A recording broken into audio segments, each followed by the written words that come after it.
السلام عليكم ورحمة الله تعالى وبركاته. بعد بسم الله الرحمن الرحيم والصلاة والسلام على أشرف المرسلين. Permettez-moi, chers étudiants, de vous présenter votre premier cours de module de physiologie pour cette année première année concernant la membrane neuronale. Je voulais juste, avant d'entamer le cours de la membrane, de vous dire qu'on est chargé de vous enseigner le module de physiologie qui s'intéresse aux fonctions de la membrane, c'est-à-dire on étudie les caractéristiques fonctionnelles et les différents rôles que présentent nos cellules à l'intérieur de notre corps, de l'échelle moléculaire au sein de la cellule, au niveau cellulaire, tissulaire, au niveau des organes et au niveau du système complet. Donc, concernant le système nerveux, sa pièce ou son unité fonctionnelle et structurale, c'est le neurone ou la cellule nerveuse. Et comme toutes les autres cellules de l'organisme, la première, c'est-à-dire barrière ou organite à franchir dans cette cellule, dans le neurone, c'est bien la membrane plasmique, le sujet de notre présentation, qui va se dérouler sur le plan suivant. Introduction, donc structure de la membrane. On va détailler la composition chimique de cette membrane et la structure ou l'architecture de cette membrane, c'est-à-dire comment il se dispose les différentes c'est-à-dire molécules chimiques au sein de cette membrane, et on va terminer par une conclusion. Donc, il faut savoir que la membrane plasmique neuronale, comme toutes les autres membranes cellulaires, elle va délimiter le contour de tout le neurone, c'est-à-dire elle va limiter les frontières de chaque cellule nerveuse, des épines dendritiques ou terminaisons axonales, parce que la cellule nerveuse, elle n'a pas la forme sphérique que présentent les autres cellules de l'organisme. Elle est constituée d'un corps cellulaire avec des prolongements cytoplasmiques.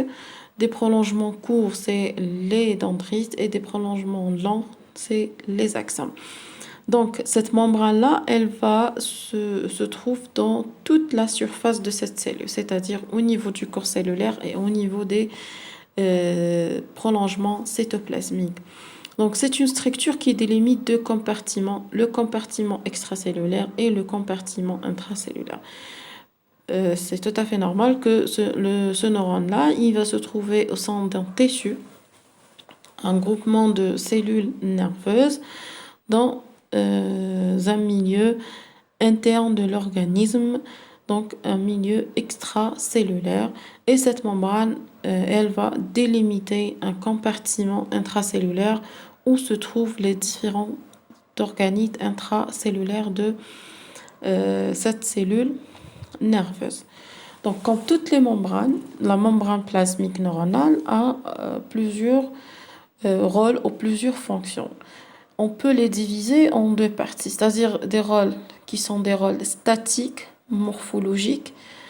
Comme on a vu, elle va délimiter les contours de la cellule nerveuse. Et un rôle important qui nous intéresse beaucoup plus, le module de physiologie, c'est le rôle dynamique, c'est-à-dire le rôle qui va nous aider de bien détailler les fonctions de la cellule nerveuse. Donc, comme toutes les membranes cellulaires, la membrane neuronale a des fonctions variées, surtout dynamiques. Donc, elle fait le rôle de barrière de diffusion, parce qu'on a dit qu'elle va délimiter deux compartiments extra- et intracellulaires. Il va y avoir un transfert de molécules entre ces deux milieux. Donc, on dit que la membrane joue un rôle de barrière de diffusion, c'est-à-dire elle va permettre le transport de molécules de milieu extracellulaire vers le milieu intracellulaire et l'inverse. Deuxième rôle dynamique très important, c'est que la membrane plasmique assure le transport de certaines molécules. C'est comme le premier rôle. Et le troisième rôle, c'est le rôle de la transmission de l'information à travers des organites de la membrane qui sont très spécifiques. Deuxième chapitre, ça sera la structure de la membrane neuronale. Donc, la structure de la membrane neuronale, en général, la membrane cellulaire est constituée de lipides, de protéines et de glucides dont la proportion varie d'une cellule à l'autre. C'est-à-dire, en grande partie, c'est les lipides, en second, c'est les protéines et en troisième, c'est les glucides, en fonction de nombre et concentration. Les lipides sont ambiphiles. Cette caractéristique chimique, on peut la trouver dans certains ouvrages, c'est-à-dire en amphiphiles, ambiphiles ou amphiphiles, avec pH. Donc, on peut dire que une molécule chimique donnée est dite ambiphile lorsqu'elle présente deux parties dans sa composition chimique. Une partie va être hydrophile, c'est-à-dire dans un langage aberrant, c'est-à-dire une partie qui va aimer l'eau, c'est-à-dire qui peut entrer en réaction chimique avec l'eau, et une partie qui est hydrophobe, c'est-à-dire qui ne peut pas entrer en réaction chimique ou en proximité de l'eau, c'est-à-dire qui va détester les molécules d'eau. Donc, et ça, il va être, c'est-à-dire caractéristique de lipides de la membrane. On dit que les lipides membranaires sont des molécules chimiques ambiphiles, c'est-à-dire présentent deux pôles, un pôle hydrophile et un pôle hydrophobe, formés par les acides gras et les phospholipides ou les glucolipides. Les protéines jouent un rôle dans les fonctions spécifiques de la membrane cellulaire. Donc, on distingue d'une façon, en fonction de la disposition structurale, les protéines périphériques liées à l'une des faces de la membrane et les protéines intégrales qui pénètrent au sein de la membrane. Donc, la composition chimique de la membrane. On va commencer par les lipides membranaires qui sont les molécules chimiques les plus représentées dans la membrane plasmique. Les lipides de la membrane appartiennent à trois classes principales: les phospholipides, le cholestérol et les glucolipides. Tous ces lipides, on a dit, qui possèdent la caractéristique d'ambiphilie, c'est-à-dire une tête polaire hydrophile et une queue hydrophobe ou peu chargée, c'est-à-dire qui ne peut pas entrer en contact chimique, en réaction chimique avec l'eau. On va commencer par les phospholipides. Les phospholipides les plus représentés sont les phosphoglycérides. Placés en milieu aqueux, ils s'orientent spontanément, les têtes hydrophiles se mettent en contact de l'eau et les queues se rassemblent entre elles afin d'exclure l'eau. C'est-à-dire la molécule phospholipide, elle contient dans sa structure deux parties. Une partie hydrophile qui est représentée par la tête de phospholipides. Donc, elle contient un groupement phosphate qui est chargé, c'est-à-dire on parle de partie polaire. Et deuxième partie, c'est la queue du phospholipide qui est hydrophobe, c'est-à-dire qui ne peut pas entrer en contact avec l'eau. Donc, c'est des chaînes d'acides gras saturés et insaturés. On termine. On dit que dans la membrane, ils forment ainsi deux films mononucléaires accolés et parallèles appelés la bicouche lipidique. C'est-à-dire, on a dit que la membrane plasmique neuronale, elle délimite deux milieux aqueux, l'extracellulaire et l'intracellulaire. La disposition des phospholipides au sein de cette membrane fait que, en fonction des caractéristiques d'ambiphilie des phospholipides, fait que la structure, elle va être en bicouche, c'est-à-dire les têtes qui sont hydrophiles, qui sont polaires, ils vont entrer en contact avec l'eau du milieu extracellulaire et du milieu intracellulaire.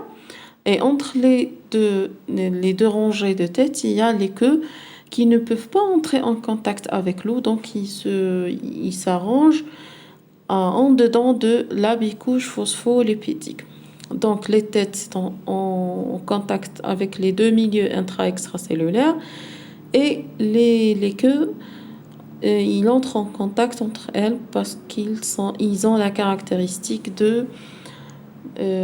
d'ambiphilie. Deuxième constitution des lipides membranaires, c'est bien le cholestérol. Donc, la molécule de cholestérol, elle s'intercale dans la membrane parallèlement aux phospholipides. Le cholestérol joue un rôle dans la fluidité de la membrane. Il va renforcer la rigidité membranaire, enfin, parce qu'il contient et il est plus volumineux que les phospholipides et contient un noyau stéroïde au sein de la molécule de cholestérol. Parce que la texture des phospholipides, elle est proche de celle de l'huile d'olive, donc c'est très fluide, c'est très mobile.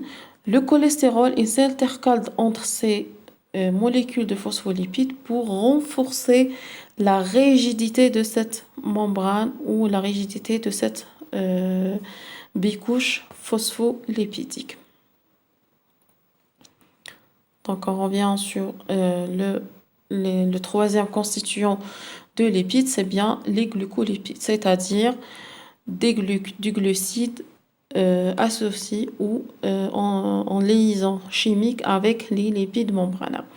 Donc le groupement polaire de la tête des glucolipides est constitué par un ou plusieurs résidus glucidiques. Les plus représentés sont les cérébrosides et les gangliosides. Ils sont localisés exclusivement dans le feuillet externe de la membrane, les résidus glucidiques étant orientés vers le milieu extracellulaire. C'est-à-dire ils constituent comme des antennes vers le liquide extracellulaire parce qu'ils jouent un rôle dans l'identification de la cellule nerveuse. C'est-à-dire chaque cellule nerveuse, elle est reconnue ou définie par ces glucolipides ou ces glucides qui se trouvent dans le feuillet externe de la membrane plasmique. Ils pourraient jouer un rôle dans les processus de communication et de reconnaissance intercellulaire. C'est-à-dire, là, les glucides qui sont reliés aux lipides et aux protéines, ils vont former c'est-à-dire une carte d'identité de la cellule nerveuse. Donc, comme premier, c'est-à-dire conclusion de lipides membranaires, on peut dire que la bicouche lipidique constitue une barrière de diffusion aux ions et aux molécules apolaires. Pourquoi? Parce que une molécule, lorsqu'elle va traverser cette membrane, elle va du milieu intracellulaire ou du milieu extracellulaire vers le milieu, c'est-à-dire opposé, en franchissant la bicouche lipidique, c'est-à-dire en franchissant les queues des phospholipides. Il faut que la membrane qui va franchir cette bicouche phospholipidique, ou la molécule qui va franchir cette bicouche phospholipidique, elle soit une molécule qui, c'est-à-dire a la capacité de diffuser à travers les lipides et c'est une molécule apolaire parce que les queues des molécules phospholipides ne sont pas hydrophiles, elles sont hydrophobes. Pour les protéines membranaires, le deuxième constituant de la membrane plasmique neuronale, c'est bien les protéines. Donc les protéines membranaires assurent les fonctions dynamiques, c'est-à-dire la perméabilité, le passage des molécules chimiques de part et d'autre de la membrane et les fonctions enzymatiques de la membrane cellulaire. Donc pour les protéines membranaires, il y a plusieurs types. Donc fonctionnellement, structurellement, on a vu que les protéines, on a des protéines qui sont périphériques et des protéines qui vont traverser la membrane plasmique. Fonctionnellement, on a plusieurs types de protéines, donc on peut les classer par exemple en 7 types Pour le premier, c'est les protéines de structure qui donnent à la membrane son architecture globale. Certaines d'entre elles permettent de relier les cellules les unes aux autres, comme par exemple les protéines qui forment les desmosomes. Parce que, c'est-à-dire ces protéines-là, ils vont relier les différentes cellules nerveuses au sein d'un tissu nerveux. Donc, c'est une sorte de protéines qui vont faire la communication entre les cellules dans un tissu donné. Dans notre cours, c'est le système nerveux. Les protéines enzymes, pardon, donc, qui catalysent des réactions biochimiques au niveau de la membrane. Les protéines marqueurs qui permettent la reconnaissance immunitaire.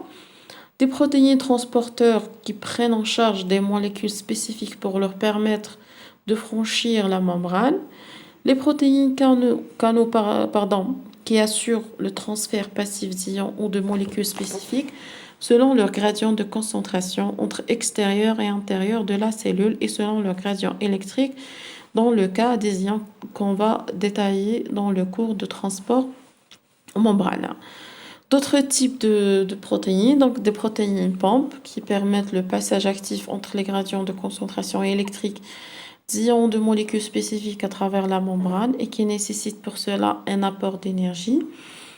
Et les protéines récepteurs qui fixent de manière spécifique certaines molécules présentes dans le milieu extracellulaire. La fixation entraîne une série de réactions biochimiques au niveau même de la membrane ou à l'intérieur de la cellule. Donc, tous ces types de protéines vont être détaillés dans les cours qui vont, c'est-à-dire qui viennent dans votre programme. Donc, c'est-à-dire dans chaque cours, dans chaque fonction, dans chaque caractéristique de la cellule nerveuse, on va citer un ou deux types de protéines membranaires. Là, c'est une classification fonctionnelle des protéines membranaires.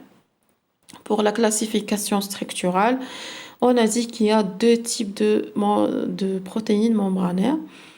Des protéines membranaires dites périphériques, c'est-à-dire qui se trouvent à la périphérie de la bicouche phospholipidique. Donc, on a deux types de protéines qui dites ancrées et des protéines qui dites collées. Ancrées, c'est-à-dire une partie de la protéine, elle est dans la bicouche phospholipidique. Et collée, donc elle est juste au niveau de la surface de la membrane, soit au niveau de la facette interne ou au niveau de la facette externe. Pour le deuxième type selon la classification structurale des protéines, c'est les protéines transmembranaires, c'est-à-dire qu'ils vont traverser toute la molécule de cette protéine-là et elle va traverser toute la totalité de la bicouche phospholipidique de l'extérieur vers l'intérieur, c'est-à-dire elle va prendre la hauteur de la bicouche phospholipidique. On va commencer par les protéines transmembranaires. Donc pour les protéines transmembranaires, elles traversent complètement la bicouche lipidique. Leur région hydrophobe acide aminé apolaire s'organise dans la bicouche, donc c'est des hélices transmembranaires, hélices d'acide aminé, tandis que les régions hydrophiles acide aminé polaire se placent au contact du milieu aqueux intra-extracellulaire. C'est-à-dire pour les protéines transmembranaires, protéines c'est une chaîne d'acides aminés. Donc, acides aminés, il y a les acides aminés qui sont polaires, c'est-à-dire chargés, et des acides aminés qui sont apolaires. Pour la disposition ou l'emplacement structural de cette protéine au sein de la membrane, les acides aminés apolaires, ils vont être à l'intérieur de la bicouche phospholipidique et les acides aminés polaires ou hydrophiles, ils vont être en contact avec les deux milieux intra- et extracellulaires. Pour les protéines périphériques, toujours, donc pour les protéines périphériques, elles sont présentes dans un seul côté de la membrane et ne traversent pas la bicouche lipidique. Elles sont soit collées, soit ancrées à la membrane. Les protéines collées, c'est comme les protéines G, interagissent. Donc cette protéine, c'est une protéine caractéristique que vous allez voir dans le cours de transmission synaptique, interagissent avec les régions polaires des protéines transmembranaires par des interactions ioniques. Et les protéines ancrées dans la membrane forment dans leur structure une chaîne lipidique d'attache liée par une liaison covalente avec un acide aminé et sont ancrées du côté cytoplasmique ou du côté extracellulaire. Donc pour les protéines ancrées, c'est des protéines périphériques qui se trouvent à la surface de la membrane, mais une partie de cette protéine, c'est-à-dire une chaîne d'acides aminés, il va être à l'intérieur, il va être intercalé entre les molécules de phospholipides. Donc, comme conclusion pour les lipides membranaires, les protéines membranaires, elles assurent soit le transport passif des ions, soit le transport actif. Donc, les les protéines membranaires, ils sont chargés des fonctions dynamiques de la membrane qui se déroulent essentiellement sur le transport de molécules chimiques, que ce soit de manière passive ou de manière active, qu'on va détailler dans le cours de transport membranaire. Les protéines de transport passif, donc, ces protéines, on distingue celles qui assurent directement le transport passif des ions, on parle de protéines canaux, et celles qui modulent ce transport, on parle de récepteurs liés aux protéines G. Les protéines canaux ont une structure tridimensionnelle qui délimite un port aqueux au travers duquel passent sélectivement certains ions. Donc c'est un transport qui se fait de manière spécifique, c'est-à-dire chaque molécule chimique a un canal ionique spécifique pour son transport. Elles assurent elles-mêmes le passage des ions à travers la membrane.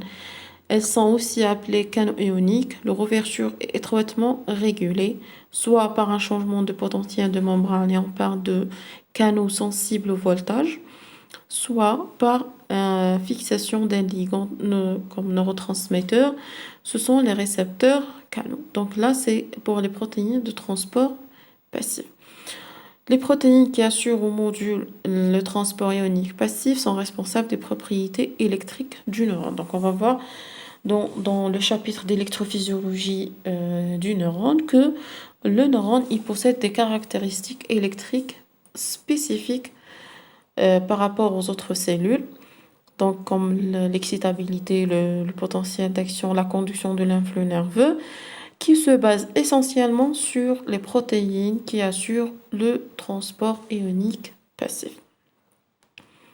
Pour les protéines du transport actif, donc ces protéines assurent le transport actif des ions à contre-courant, c'est-à-dire la molécule chimique, normalement, elle va du milieu plus concentré vers le moins concentré. Ces protéines-là, lorsqu'on parle de protéines de transport actif, elles vont faire le transport, ou elles vont faire le transport dans le sens contraire, c'est-à-dire de moins concentré vers le plus concentré. Donc, c'est pour cela elles vont nécessiter ou elles vont utiliser l'énergie sous forme d'ATP. Donc, ce transport actif nécessite de l'énergie pour s'opposer au gradient électrochimique des ions transportés. Donc, les protéines qui assurent le transport ionique actif permettent le maintien des différences de concentration ionique entre le milieu extracellulaire et le milieu intracellulaire. Donc, si on peut résumer pour les protéines membranaires, donc pour les protéines membranaires, il y a une classification fonctionnelle.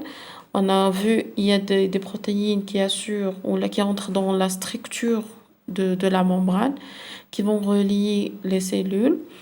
Il y a des protéines enzymes, des protéines récepteurs, des protéines, c'est-à-dire des protéines de transport, etc.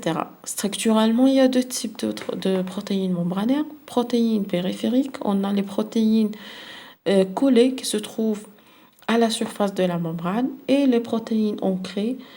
Dans une partie de cette molécule, elles s'intercalent entre les molécules ou entre les queues de phospholipides. Et les protéines transmembranaires qui traversent la totalité de la surface membranaire ou la totalité de la bicouche phospholipidique. En général, les protéines assurent les fonctions de transport de la membrane en deux types, transport passif et transport actif. On a dit que les protéines chargées de transport passif, elles sont responsables de propriétés électriques de la cellule nerveuse, et les protéines qui assurent le transport actif, elles sont responsables du maintien des propriétés ou des différences de concentration ionique et électrique entre les deux milieux intra- et extracellulaires. L'architecture de la membrane plasmique, c'est-à-dire, on a vu les différents composants de la membrane, lipides, protéines et glucides. Donc, comment ces molécules chimiques, c'est-à-dire s'agencent ou se trouvent au niveau de cette membrane plasmique. C'est l'architecture, c'est-à-dire comment ils s'arrangent au sein de la membrane euh, plasmique. Pour la bicouche lipidique, donc la bicouche lipidique, les lipides sont organisés en une double couche du fait des propriétés ambifines des molécules qui les constituent, qui servent de solvant pour les protéines membranaires. C'est-à-dire, la bicouche phospholipidique, elle va former comme un lit c'est-à-dire un solvant qui va accueillir les protéines membranaires. Pour la bicouche lipidique, toujours, elle est asymétrique. Donc, distribution de charges différentes de charges différentes de part et d'autre de la membrane. On va voir les cours d'électrophysiologie qu'il y a des charges négatives à la surface et des charges positives à l'intérieur du neurone. Et que les glucolipides se localisent toujours à la face externe de la membrane. On a dit que pour les glucolipides, elles forment, c'est-à-dire des antennes à l'extérieur de la cellule pour l'identification cellulaire. Donc là, c'est pour l'architecture de la bicouche phospholipidique. Donc, elle s'arrange en deux couches, en bicouche de phospholipides en fonction de la caractéristique ambifique, c'est-à-dire les têtes en contact avec l'eau du milieu extra- et intracellulaire, et les queues à l'intérieur de la bicouche phospholipidique. La bicouche, elle est asymétrique. Pourquoi? Il y a une différence de charge entre, c'est-à-dire les têtes à l'extérieur et à l'intérieur de la membrane, et que la présence de glucolipides, elle est uniquement au niveau du facette externe, c'est-à-dire qui est en contact avec le milieu extracellulaire. Donc, l'architecture de la membrane, il y a plusieurs architectures qui ont été posées par les scientifiques, mais la plus retenue, c'est l'architecture en mosaïque fluide. Donc, c'est le modèle de Sanger-Nicholson. Qu'est-ce que ça veut dire mosaïque? Mosaïque, c'est une présente de variétés de molécules chimiques. On parle de lipides, de protéines et de glucides. Fluide, c'est que cette membrane, c'est pas un édifice rigide, stable, qui ne bouge pas. Elle est toujours en mouvement, que ce soit pour les protéines ou pour les lipides. C'est-à-dire, il y a un mouvement continu des molécules chimiques. Par exemple, pour les phospholipides, il y a des mouvements de rotation dans la même couche de phospholipidique, c'est-à-dire les phospholipides vont, c'est-à-dire changer de place entre elles dans la même rangée de phospholipides, et aussi dans la rangée contralatérale par des mouvements qui s'appellent des mouvements flip-flop, c'est-à-dire changement de place des phospholipides de la première couche vers la deuxième couche. Donc on peut dire que la membrane cellulaire n'est pas une structure figée, c'est-à-dire rigide, ce qui permet aux molécules qui la constituent de se déplacer dans le plan de la membrane. Par contre, une protéine ne peut pas changer d'orientation, c'est-à-dire la protéine, c'est une grosse molécule au sein de la membrane. Elle va garder sa place, c'est-à-dire au sein de cette membrane. Donc, la mosaïque fluide, c'est une composition chimique diversifiée qui n'est pas stable, donc qui bouge continuellement. Voilà, dans le schéma, on peut voir tout ça. Donc, c'est la membrane avec deux couches de phospholipides et les protéines transmembranaires avec les molécules de cholestérol là qui sont en jaune. Les protéines elles sont en rouge et en orange.